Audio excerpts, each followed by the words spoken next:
Pernah nggak sih kamu merasa konten di TikTok atau Instagram itu terasa sangat pas dengan diri kamu?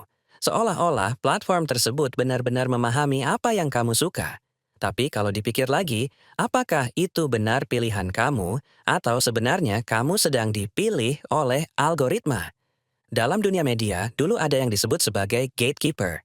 Konsep ini diperkenalkan oleh Kurt Lewin dan kemudian dikembangkan oleh David Manning White.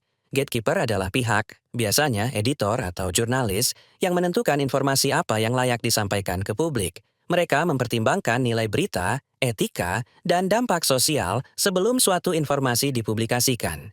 Namun, di era media digital saat ini, peran tersebut telah berubah secara fundamental. Di platform seperti TikTok dan Instagram, fungsi gatekeeping tidak lagi dilakukan oleh manusia, melainkan oleh algoritma berbasis artificial intelligence.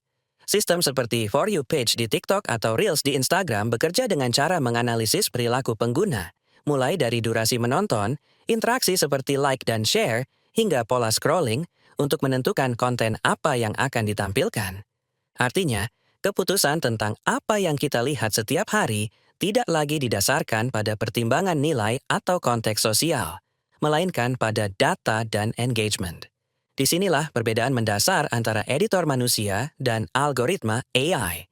Editor manusia menggunakan pertimbangan editorial, sementara algoritma hanya membaca pola perilaku.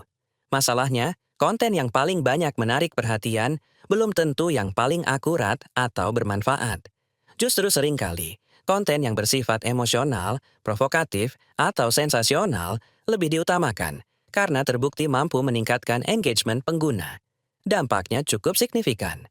Salah satunya adalah munculnya fenomena filter bubble, di mana pengguna hanya terpapar pada informasi yang sesuai dengan preferensi mereka sendiri. Akibatnya, perspektif menjadi semakin sempit dan ruang untuk melihat sudut pandang lain semakin terbatas. Selain itu, algoritma juga tidak sepenuhnya netral.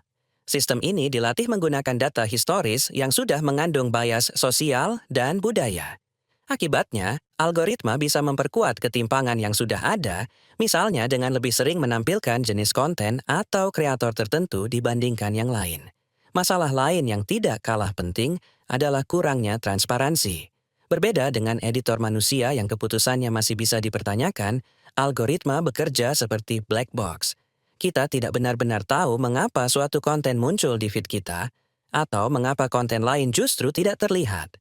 Hal ini menunjukkan bahwa algoritma bukan sekadar teknologi netral, melainkan bagian dari sistem yang dibentuk oleh kepentingan bisnis dan logika platform.